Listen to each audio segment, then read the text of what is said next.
Now we have another type of function that can be combined. They're called composite functions.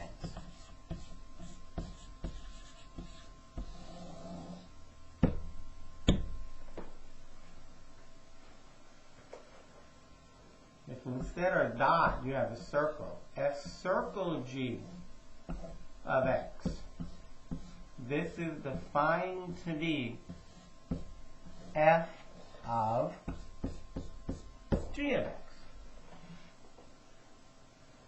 So, example. Suppose f of x is 2x plus 1, and g of x is 3x minus 2. Well, if you were asked to find f circle g of x, by definition, this is f of g of x. First thing is, plug in what g of x is. It's given to be that. Okay.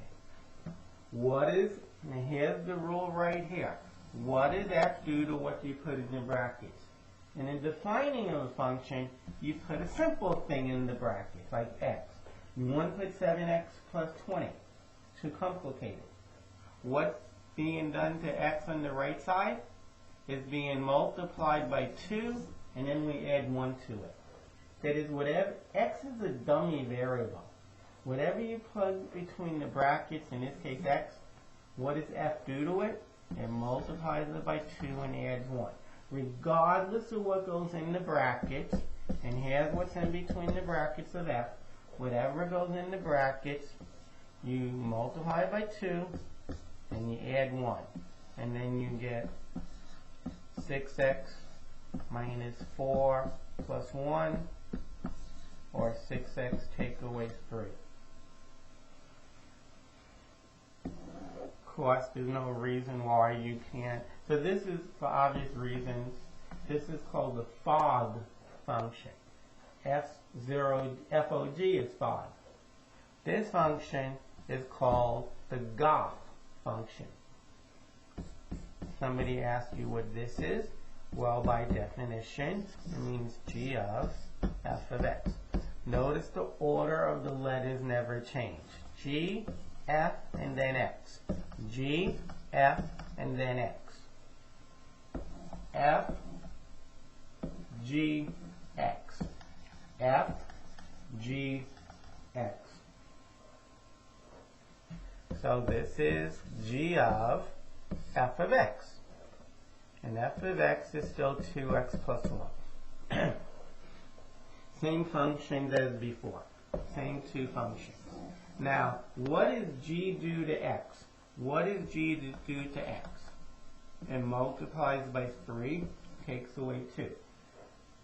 What does g do to what's in the brackets? It multiplies by 3 and takes away 2. So g of this. I'm going to take this. I'm going to denote I'm multiplying it by 3, taking away 2.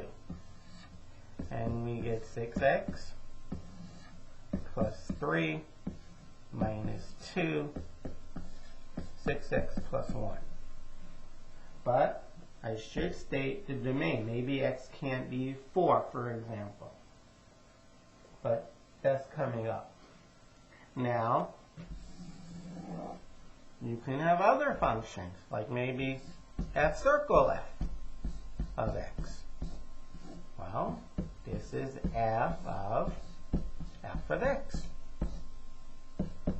F of x happens to be 2x plus 1. What does f do to what's in the brackets? It takes what's in the brackets, multiplies it by 2, and then adds 1. So you have 4x plus 2, 4x plus 2, plus 1 more, 4x plus 3.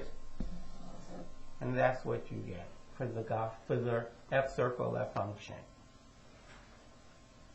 Now, let's talk about domains of these things. Again, do not calculate the composite functions and then find the domain of that answer. Don't do it that way. It's wrong. If f of x is 1 over x minus 2, and g of x is 1 over x, find the domain of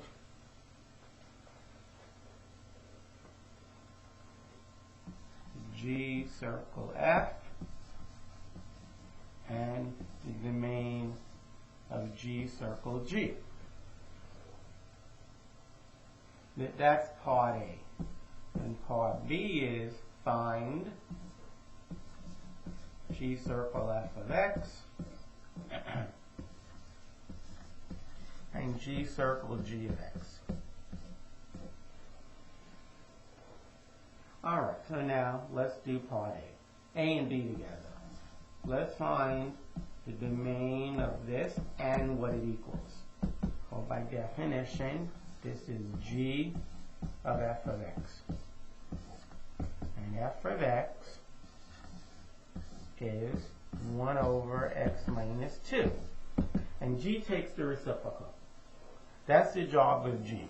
Whatever you put in there, out comes the reciprocal. The reciprocal of 1 over x minus 2 is x minus 2. Okay.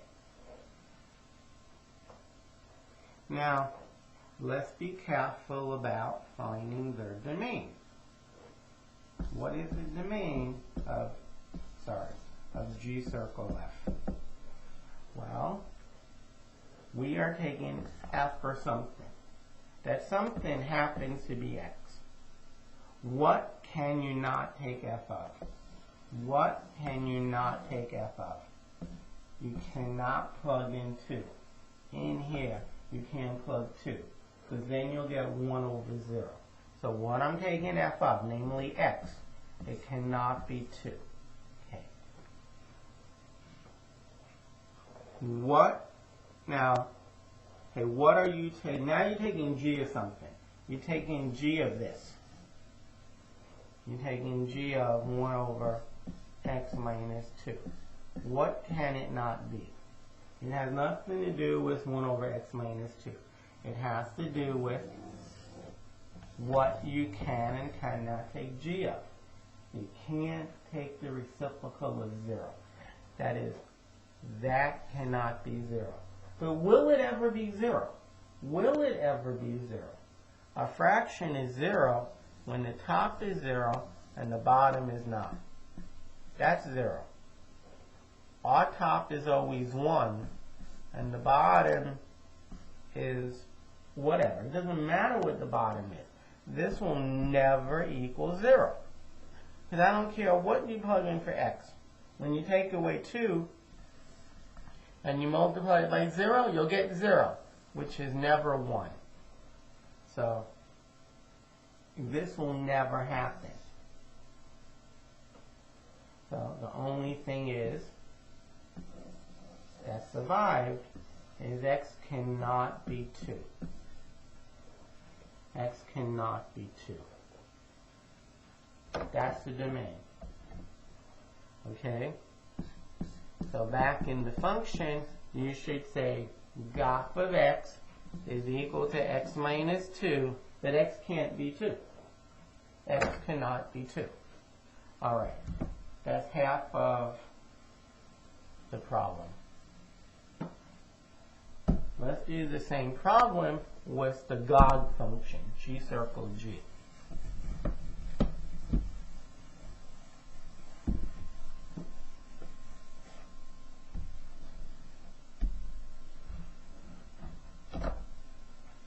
Well, G circle G of x, by definition, is G of x.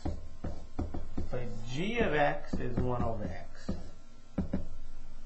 It says so right there. And what does G do to what's in there? It takes the reciprocal. So that's almost our answer to part A. Because there might be a constraint. Now for part B, for the domain of G circle G. Well, we're taking g of something. If something happens to be x, what can you not take g of? Well, you can't let the denominator be 0. That is, what you plug in there goes in the bottom. It can't be 0. Okay. Now, you're taking g of something else. What you're taking g of is this. And that can't be 0.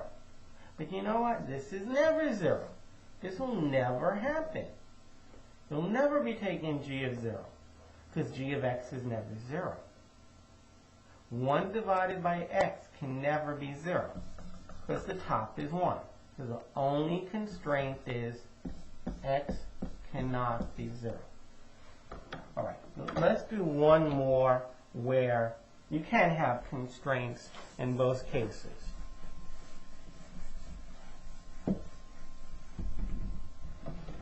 Suppose I said that f of x is 1 over x minus 2, and g of x is 1 over x plus 1. And we want to find the domain of f circle g. So, f circle g of x, by definition, is f of g of x. Okay. Now, this is where we stop. We're taking g of something. That something happens to be x. What can you not take g of? The bottom cannot be 0. That is, I meant to say g. So x cannot be negative 1. What goes in here cannot be negative 1. X is going in there. It can't be negative 1. Okay, now we're taking f of this. What can you not take f of? You cannot take f of 2. What you're taking f of can't be 2, because that's what makes the bottom 0. We're taking f of this. It can't be 2. It can't be 2. That is, 1 over x plus 1 cannot be 2, which, by the way, is the same as 2 over 1. The easiest way to solve this is to take reciprocals. So I want x in the numerator. The reciprocal of that is just x plus 1. The reciprocal of the other side is a half. Take away 1 from both sides, you get that x cannot be negative a half. So we have these two values that x cannot be. The domain of f circle g is x cannot be negative 1 and x cannot be negative a half. Now, if in addition they ask us to find fog of x, well, it's f of g of x is x plus 1. Right.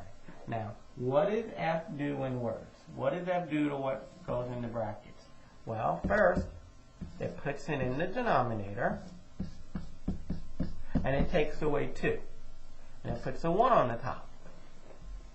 Multiplying each of these terms by x plus 1, we get x plus 1 over 1 minus 2x plus 2, which is x plus 1 over negative 1 minus 2x, which is x plus 1 over 1 plus 2x with a minus in front.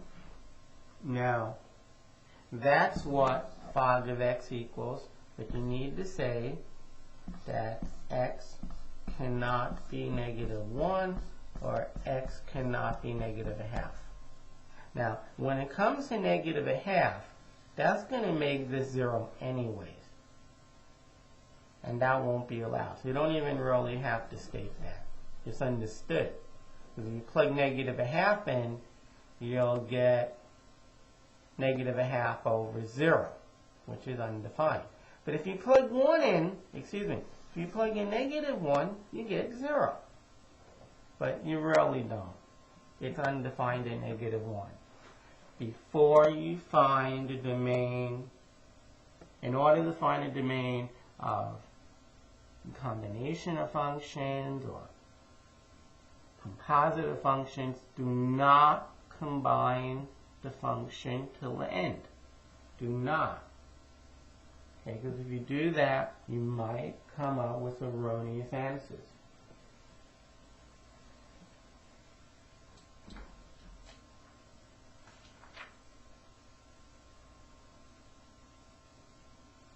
Okay, good luck with this.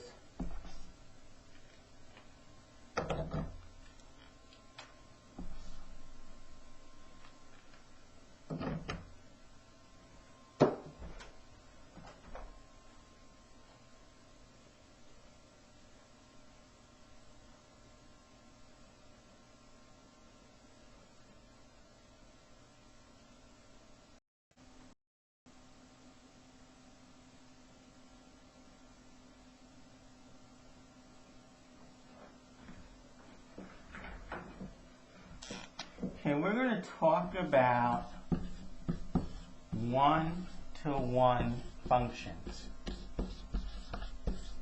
And then we'll talk about inverses.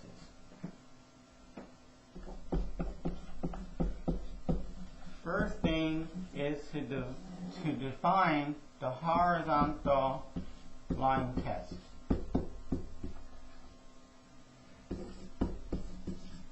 A function is said to pass, as opposed to fail, to pass the horizontal line test if there is not a line, not a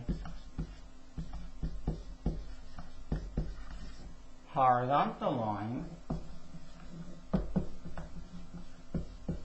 that crosses their curve or function, crosses the graph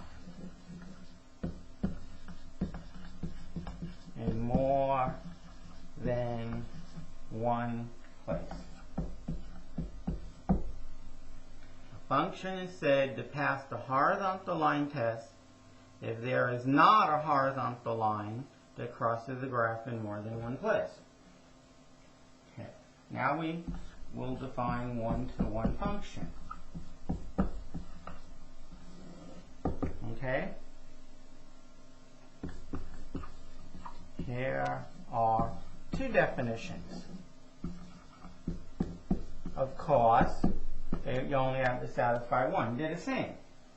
These two definitions are the same. One, a function is one-to-one if it passes the horizontal line test. A function is one-to-one if it passes the horizontal line test. And of course, test starts with D. T, I meant to say. Horizontal line test. Okay. Second definition is if f of A equals f of B, then it must be true that A equals B.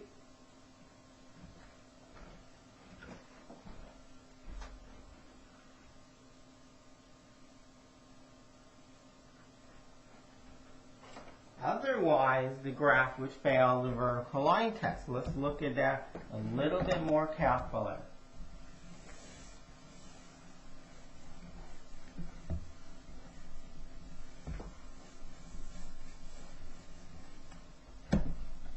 What would it take for a function to fail the horizontal line test? Here's the function.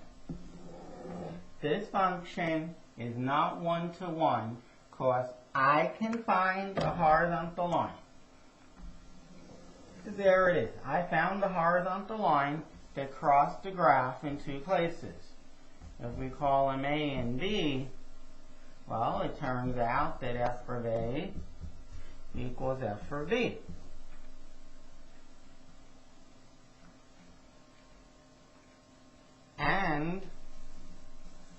doesn't equal b. These two values are not equal. If f of two different numbers are equal, it's going to fail the horizontal line test. Think about that. If f of a is equal to k, call that y value k, and f of b is also equal to k, that is f of a is k and f of b is k, no matter how you draw the curve, whether it's like this or not, so long as it crosses those 2 points, it's going to fail the horizontal line test. Okay. But if whenever you have this, it's guaranteed that a and b are the same, then it's our one-to-one function. We'll do some examples like that. But right now, I'm going to give you some graphs, and we're going to decide if they are one-to-one. All you have to do, imagine horizontal lines. Okay. Everything that you see, other than what I just drew, is part of the function. Everything but what you see in front of you right now is part of the function.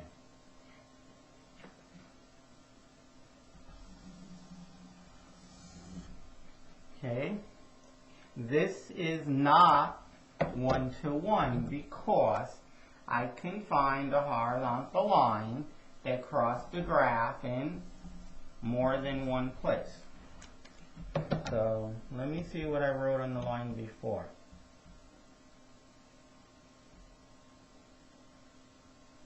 Okay, does not cross in more than one place. I was afraid I said exactly 2 places. This is not one-to-one. Failed the vertical line test.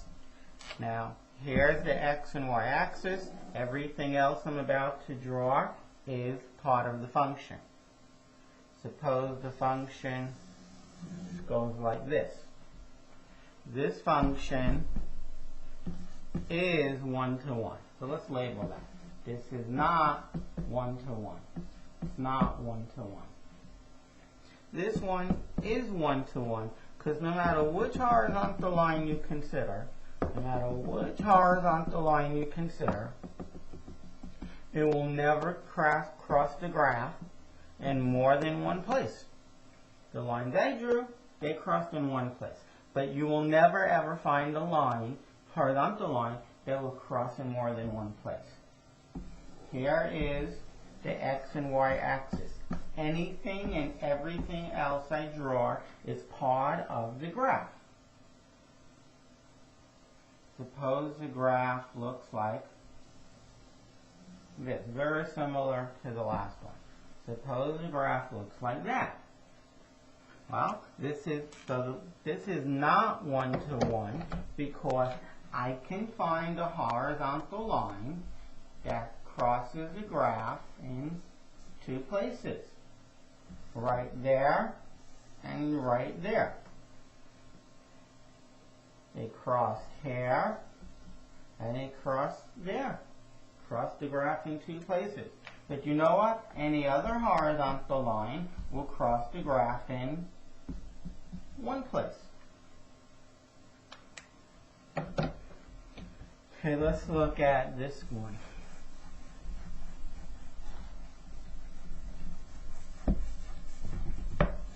Suppose you have this graph. And everything but the x and y axis is part of the graph. Suppose that's your graph. Are there any horizontal lines that cross the graph in more than one place? Well, for example, this horizontal line crossed the graph in no places. This crossed the graph in no places. This crosses the graph in 0 places. This horizontal line crosses the graph in infinitely many places. It crossed here and here and here and there and there and there and there and there. This is not one-to-one. This is not one-to-one. I found a horizontal line that crossed my graph, which again was this, in more than one point. It's not a function.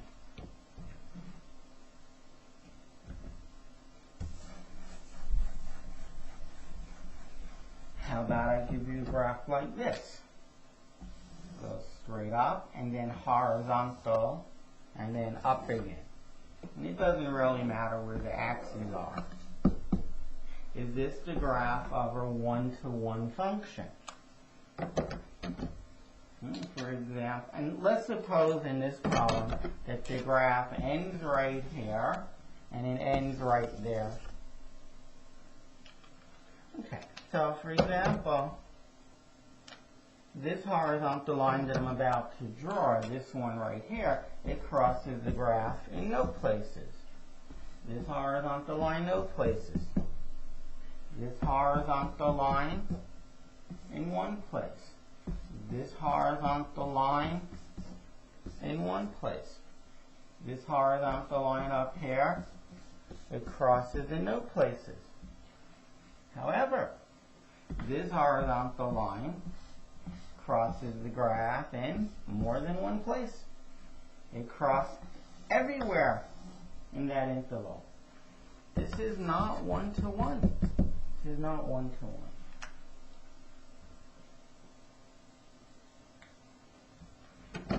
Okay. Finding out if a graph is one-to-one, we use the first definition. Now I'm going to give you some functions, and we want to see if they're one-to-one. Is f of x equals 2x plus 3 1-to-1? Well, suppose, and this is the procedure, suppose f of a equals f of b. And then you want to see if a equals b. Well, what is f of a? Instead of x, you plug in a. It's 2a plus 3. And that equals, instead of x, you plug in b. 2b plus 3. Well, if you take away 3 from both sides, for example, now you get 2a equals 2b. You divide by 2, and you can conclude a equals b. If you suppose f of a equals f of b, and you conclude that a equals b, f is 1-to-1.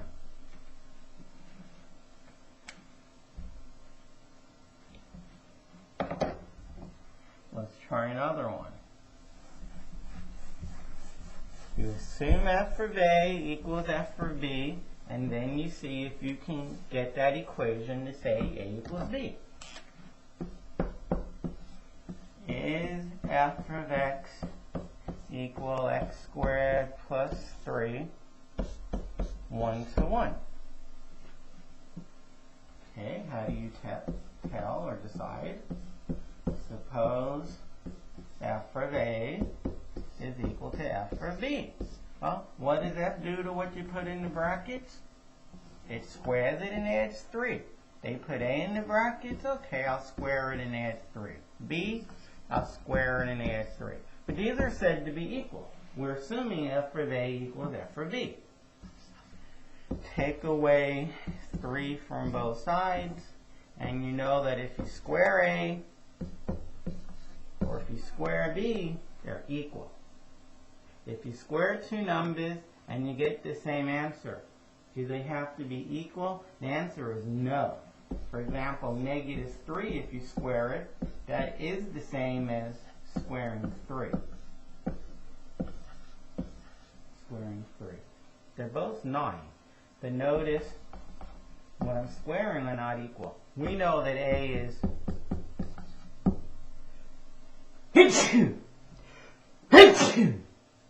excuse me. We can only say at this point here that a is plus or minus b. We cannot conclude a equals b. So, f is not 1-to-1. I guess another way to do these problems is you can graph it. X cubed plus 3 goes like that. Y equals x squared, I meant to say, plus 3. X squared plus 3. And of course, it's not 1-to-1 because that horizontal line crosses in more than one place. If you're given a function or if you draw your own function, how do you tell if it's 1-to-1? Horizontal line test. If you cannot find the horizontal line that crosses in more than one place, the function is 1-to-1.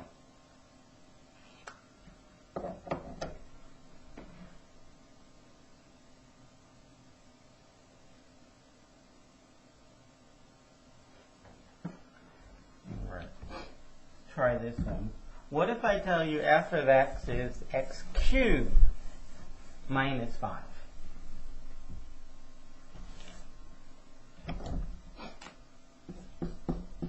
Is f of x equal to x cubed minus 5? 1-to-1? Well, I don't know. Let's see. Suppose f of a equals f of b. What does f do to what's in the brackets? It cubes it, takes away 5. They put a in the brackets, whatever. I'll cube it, and I'll take away 5. They put b in the brackets, I cube it, I take away 5. Well, the take away 5s are not a big concern because we can add 5 and get rid of it. And here we are. If a cubed equals b cubed, are the numbers you cube in the same? Can you cube different numbers and get the same answer? The answer is no. For example, if you cubed negative 2, you'll get negative 8. But if you cube positive 2, you'll get positive 8. And you can't cube anything else, for example, to get 8 or negative 8. If you cube two numbers and you get the same answer, you cube the same number. If you and your classmate put numbers in a number in your calculators and then you hit the cube button and you got the same answer, you plug the same numbers in. Okay, so since it does, we assumed f of a equals f of b, and we do conclude that a and b are the same. We now know f of x is 1-to-1.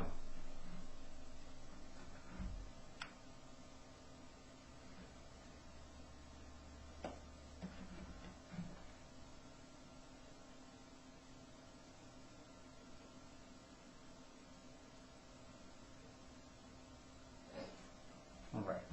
Now, let's talk about inverse functions. Every student, especially ones who use a calculator, should know inverses. Inverse undoes what you did. For example, if you have a number in your calculator 3, and you multiplied it by 2, so your calculator now says 6, and then you add 5. So your calculator now says 11. And you say, oh shucks, I didn't mean to multiply by 2 and add 5. I meant to do something else. I meant to multiply by 5 and then add 2. I meant to multiply by 50 and take away 90. I didn't mean to multiply by 2 and then add 5. Well, what do? So all you have is 11 in your calculator, and you want to get 3 back. Because you don't remember that 3 was before you multiplied by 2 and added 5. You have 3 in your calculator, you multiplied by 2, and now your calculator says 6. You don't remember what it said before. You don't remember it said 3, and now it says 6, and you add 5, and now it says 11. What did it say back then? You're not going to remember. And if you did, well, for this problem, you wouldn't need to use inverses. You would clear out your calculator and type in 3. But you don't remember it was 3, so how do you do it? Well, you have some number in your calculator. If you want to undo what you did, you want to undo adding the 5. So you take away 5. Well, that gives you 6. And then, which is what you should get. And now you want to undo multiplying by 3. I meant to say multiplying by 2. So you divide by 2. And 6 divided by 2 is 3. What do you know? You retrieved what you did. So if you have a function and the function multiplies by 2 and adds 5, if it multiplies by 2 and adds 5, well, what's the inverse function? The inverse function, which is called this, well, no matter what you start off with, call it x, it takes away 5, and then it divides by 2. That's the inverse function. I think the best way of figuring out the inverse function is you start off with the function you have, 2x plus 5. You start off with x always, and you build up 2x plus 5. That is, you multiply by 2, so now you have 2x, and then you add 5. So now you have f of x, 2x plus 5. And you want to undo that. This is some number in your calculator. You started off with x, some number, you multiplied by 2, you add 5. Now you have a new number in your calculator. Call that big X. Now you want to retrieve little x. So you undo what you did. Instead of adding 5, you take away 5. So we have x minus 5. To undo multiplying by 2, you divide by 2. So you have x minus 5 over 2. Well, that's f inverse of x. That's the inverse function. It will undo what you do. It will undo what you do. Let me state that better. It undoes what the function f does.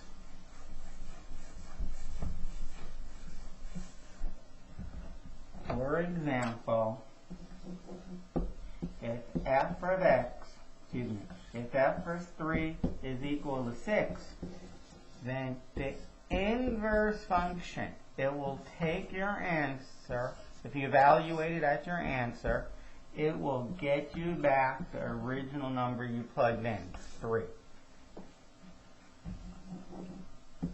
If f of 5 is equal to 11, then f inverse of this number gives you back 5.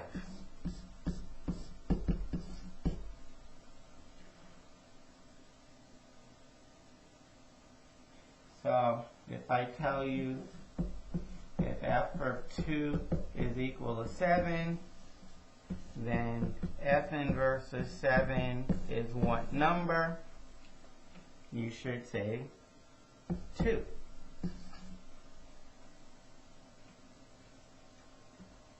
For example, if f of x was 3x plus 1, well then f of 2 would be 3 times 2 or 6 plus 1, which is 7. Okay, you had 2 in your calculator and you multiplied it by 3 and then you added 1, and that's the number in your calculator. Well, how do you get that number back? You apply the inverse function, and that will give you back the original number 2. Basically, don't get caught up on numbers. If f of a is equal to b, then f inverse of b gives you a. And that's your Bible for this problem. And if they tell you f of 11 thirds is equal to negative the square root of 13, then, well, a is 11 over 3, and b is negative the square root of 13. So f inverse of b, negative the square root of 13, is equal to a, which is 11 thirds.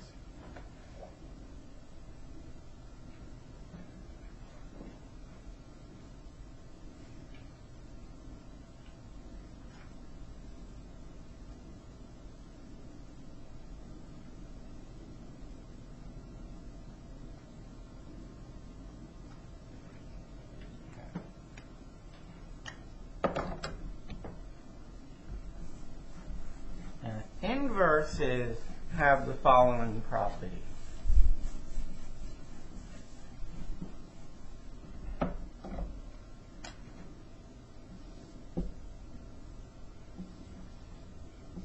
F of x and F inverse of x have the following properties, following two properties.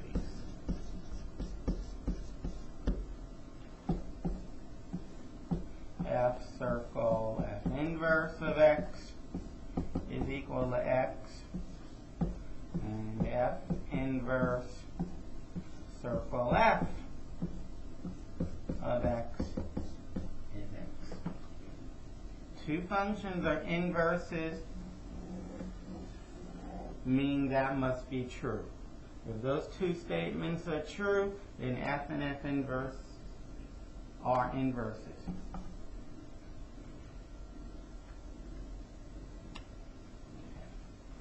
So show that F and G are inverses of each other. Show that F and G are inverses of one another. And I tell you that F of x is 2x minus 5, and G of x is x plus 5 over 2. So what we need to do is verify 1 and 2 up here. We need to find out what F inverse circle F is. Well, by definition, it's F inverse of F of x. Remember that F inverse, F and x don't change, the order doesn't change. Here's F inverse. F of x is right there, 2x minus 5. Okay, now we have to find F inverse of that. Oh, excuse me, sorry. There's no F inverse, there's F and G. Sorry about that. F and G. I just mislabeled it. Instead of F inverse, it should say G.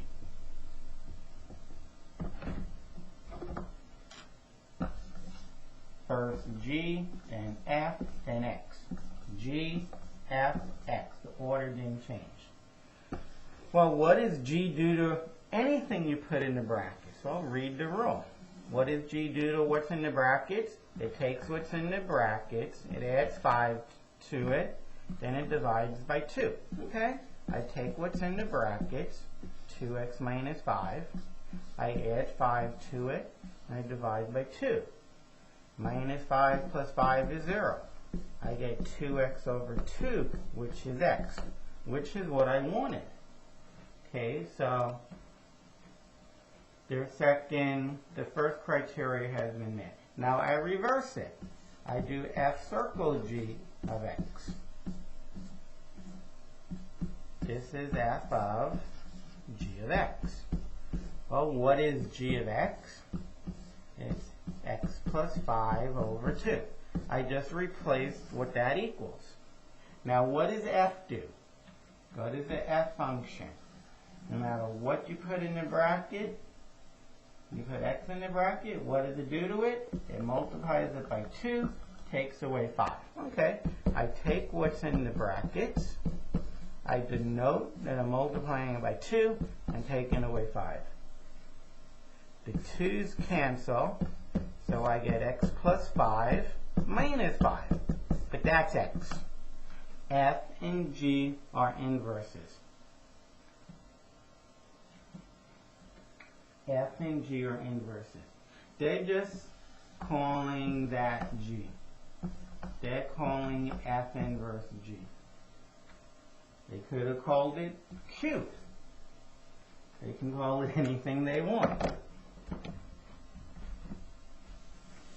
You compose the two functions and eat both ways, and you're supposed to get back x.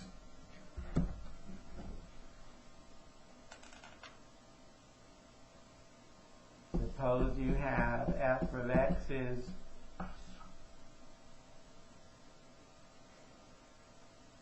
x minus 3 over 4, and g of x is 4x plus 3. Show that these two functions are inverses. That is, you have to look at the fog function, and you have to consider the goth function, and see if they give you x back. By definition, this is f of g of x. But g of x is 4x plus 3. So it's f of 4x plus 3. Now, what happens to 4x plus 3? What does f do to it? Well, whatever you put in the parentheses, first, here it is, x. You take away 3, and then you divide by 4. Okay, I'll take away 3, at least I'll denote it, and then I'll divide by 4. Well, you know, 3 minus 3 cancels out, and 4x over x, I meant to say over 4, that is x. Now we do goth of x, which is g of f of x. What's f of x? I want to take g of it. What's f of x? It says right there. It's x take away 3 over 4. Now g comes into play. What does g do to what's in the brackets? Well, when it's something, look at it when it has something simple in the brackets, like x. It multiplies it by 4 and adds 3. Okay, no matter what's in the brackets, I'm going to multiply it by 4 and add 3. Well, what do you know? The 4's cancel. Now I have x minus 3 plus 3. But the 3's cancel and you just get x, which is what you wanted to get. You just need to show that this and this both equal x. And when they don't, they're not inverses.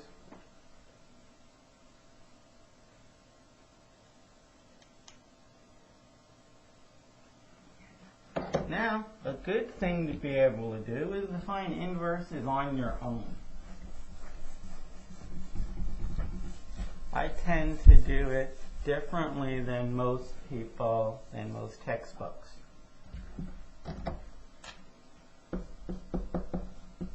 Find our inverses for the given functions.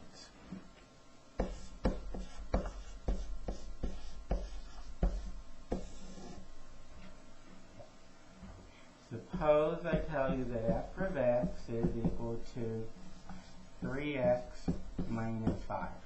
And how I would do this is, I want to see what's being done to x and then undo it. So I start off with x. I multiply it by 3. That gives me 3x. It gives me this. And then I take away 5. And like magic, I get f of x.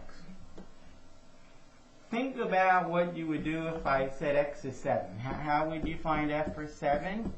You would multiply by 3. That's the first thing I said I would do. You would get 21. And then you would take away 5. That's the second thing I said to do. Take away 5. Now we undo this. Call this big X or little x. Doesn't matter. We have to undo taking away 5. That means we add 5. X plus 5 is x plus 5. Then we have to undo multiplying by 3. That is, we divide by 3. And there's the answer. Take this and divide by 3. That's f inverse. It undoes what you did. Let's try another one.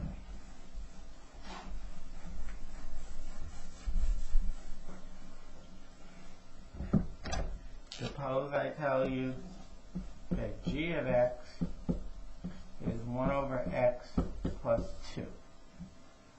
So exactly what does g do to x? Well, first, it takes the reciprocal. And then it adds 2. And that's f of x. Now just for the record, how do you undo taking the reciprocal? Well, if you take the reciprocal, say, of 2/3, you get 3/2. You know, if you take the reciprocal again, you get back what you started with. To undo taking reciprocal, you take reciprocal again. All right. So call this x. To undo adding 2, you take away 2. So you have x, take away 2. And then you take the reciprocal. Reciprocal. It's understood that's over 1. Take the reciprocal. It's 1 over x minus 2. That is the inverse of x. And you can verify it. You can compose the two functions and see if you get identity. What is g circle g inverse of x? This is our check. Well, this is g of g inverse of x. It's g of g inverse of x. The g inverse of x is 1 over x minus 2. And what does g do to what's in the brackets? What does g do to what's in the brackets? Takes the reciprocal, and it adds 2. Okay, I take the reciprocal of what's in the brackets, x minus 2, and I add 2 to it. And I get x, which is correct.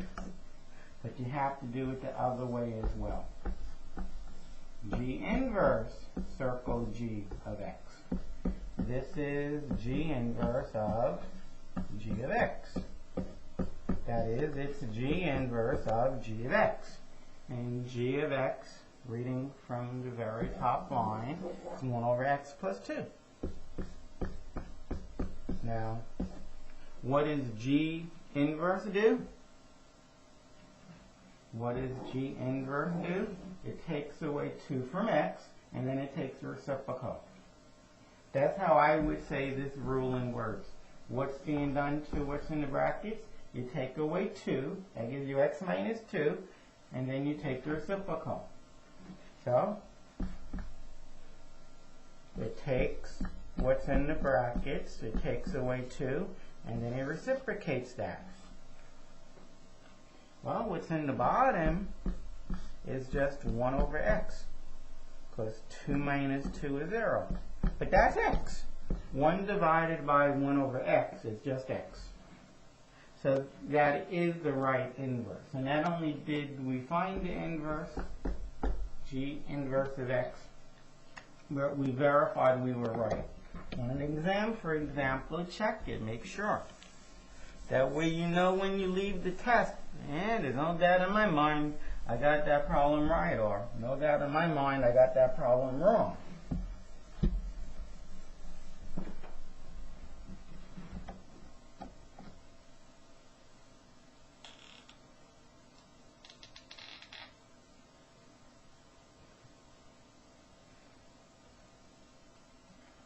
Suppose you have h of x this time. H of x is equal to the cube root of 3x plus 5. Okay. Now, how would you find the inverse? Well, like always, you want to see how it's built up. If you take x, think about how you would find f of 5 or f of 10. First you would multiply by 3. That gives you 3x. Then you'd add 5. That will give you 3x plus 5. And then you would take the cube root of it. Because that will give you the cube root of 3x plus 5. Now, we call that x and we undo it. How do you undo taking the cube root of a number? You cube it. You cube that, you get x cubed. How do you undo adding 5? You take away 5 from that. X cubed minus 5. How do you undo multiplying by 3? You divide by 3. So x cubed minus 5 divided by 3, that's h inverse. That's h inverse of x.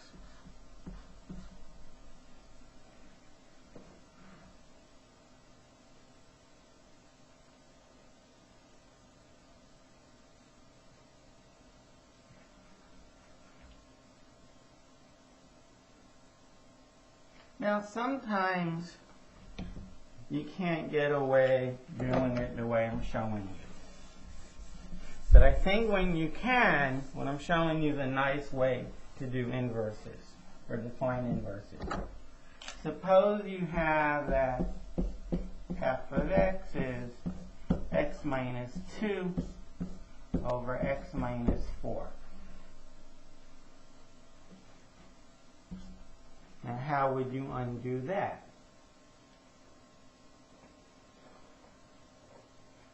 I mean, I guess you can be clever, quite clever. Now, if the bottom's x minus 4, I would love to have x minus 4 on the top, or 2 times x minus 4 on the top. Well, if you have x minus 2, if I say x minus 4, well then I have to add back 2. So this becomes x minus 4 over x minus 4 plus 2 over x minus 4. That is, it's 1 plus 2 over x minus 4. That was somewhat complicated, so this may not be the greatest way of doing it. But how do I build up f of x? Well, I take x, and then I take away 4.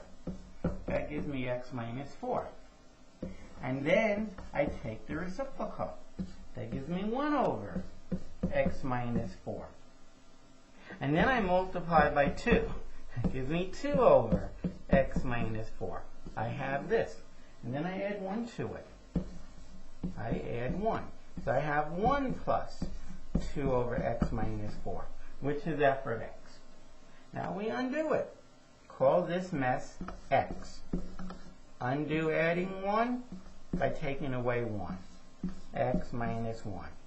Undo multiplying by 2. Divide this by 2. X minus 1 over 2.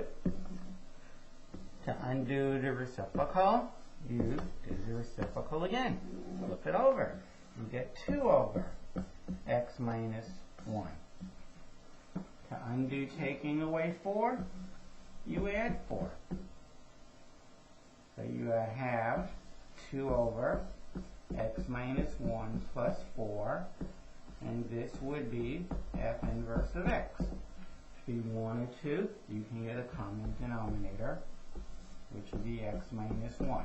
So you have 2 over x minus 4, x minus 1, excuse me, plus 4 times x minus 1 over x minus 1. So you have 4x minus 2. Because you have 2 here, and you're taking away 4 over x minus 1. If you wanted to, you can factor out the 2, and you go 2 times 2x minus 1 over x minus 1. Just one way of finding the inverse. The other way of finding an inverse, and you can do this in all the cases, interchange x and y, and then solve for y. So let's do that again. Let's make sure we get the same answer. You interchange x and y, and then you solve for y.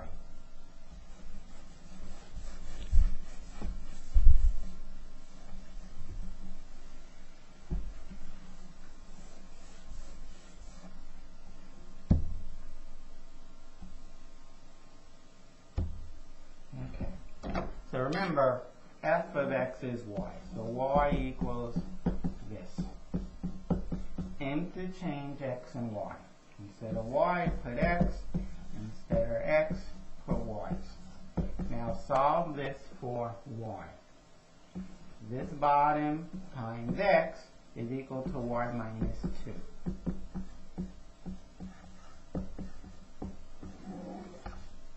So y minus 2 is equal to xy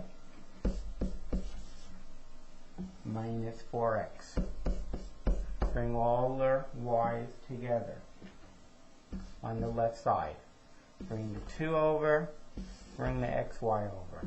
So y minus xy is equal to positive 2, because I brought over negative 2, minus 4x. How many y's we have? We have 1, and we're taking away x's then. We have 1 minus x y's. And this is 2 minus 4x. Divide by 1 minus x. And if you like, factor out the 2 from the top.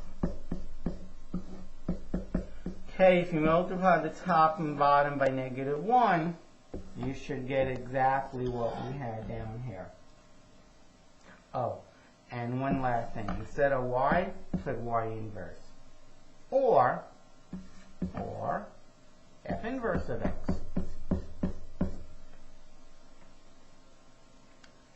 Interchange x and y, solve for y, and then the last thing is to call y inverse. Either way, when it's not going to be an easy problem, unfortunately.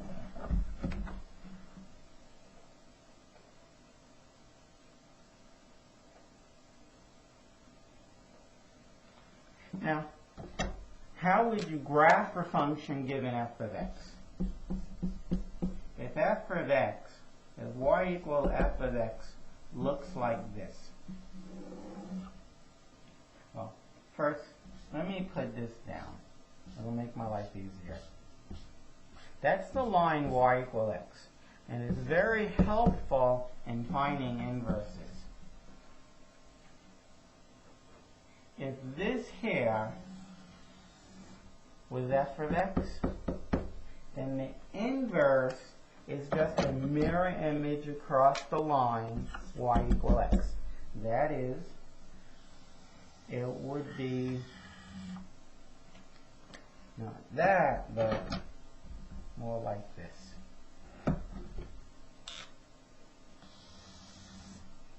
Okay, it should be exactly the mirror image. If I'm off a little bit, understand that I'm off a little bit. For example, if this is 5, then that better be 5 as well.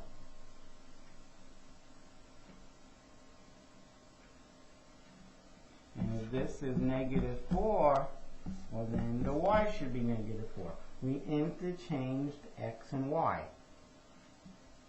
If this point right here is 3, 4, well then this point right here should be 4, 3.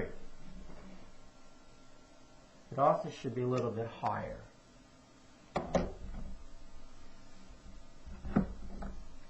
All we're doing is interchanging x and y. Here's your 4, 3. So, what we say is this lower graph is f inverse of x. The one that's all in red.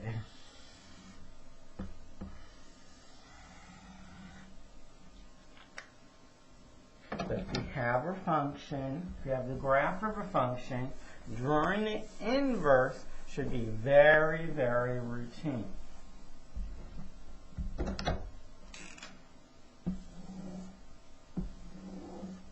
If you have a graph, here's the line y equals x. If you have a graph that goes like that, well, the inverse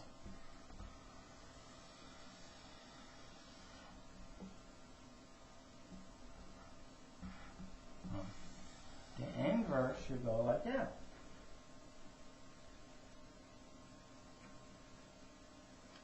Notice that whenever one graph crosses y equal x, they both do.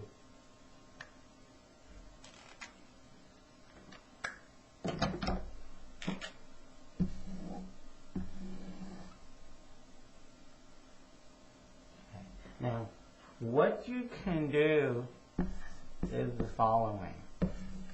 You have some graph, y equal x. You have that graph.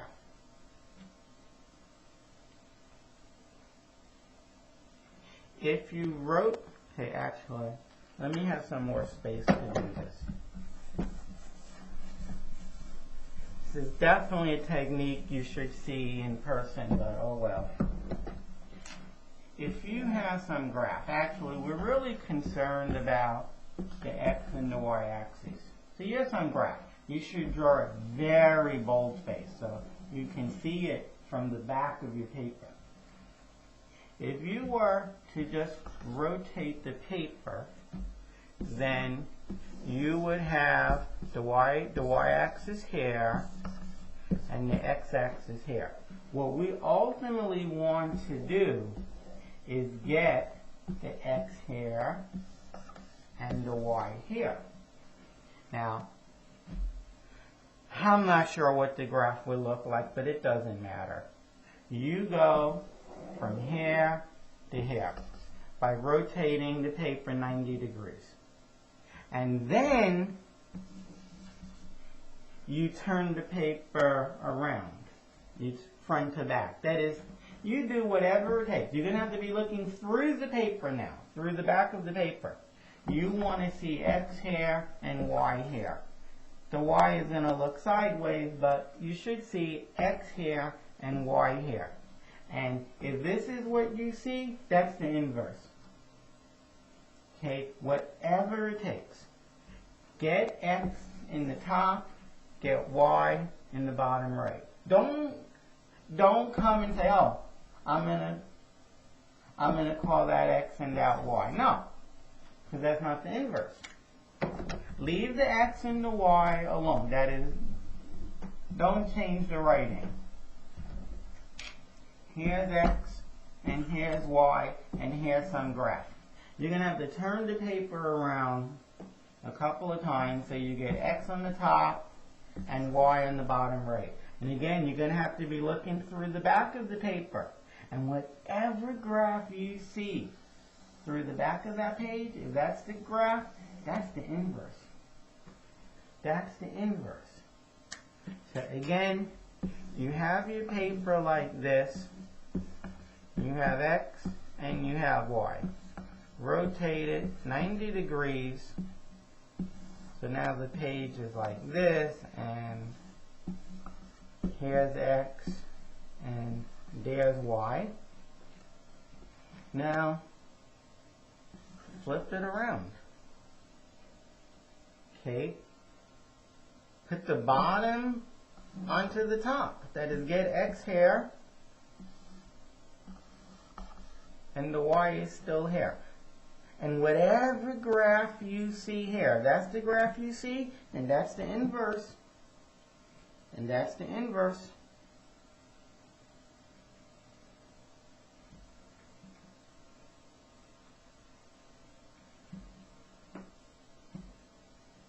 It'll be the inverse of something like that, or maybe I have it backwards. But the bottom line is, whatever graph you have here, draw it nice and bold. That way you can see it from the back of the page. Just do whatever it takes to get x on top, y on the bottom right, and then whatever graph you have, if this is the graph you have, there's the inverse. And it'll never ever be wrong because you have the beginning graph correct. You have the beginning graph. Maybe it's this S shape. Okay, if you rotate it, it'll look like that. If you flip it around, I guess I have it backwards. When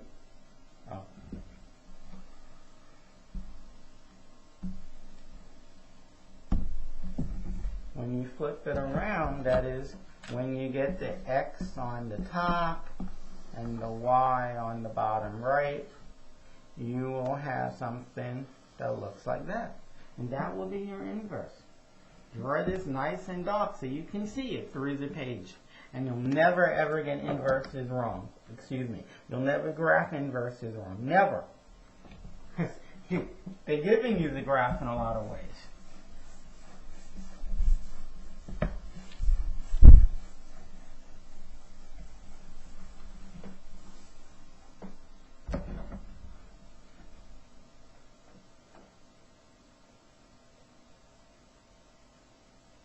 Okay, that finishes up inverse function, then one-to-one functions.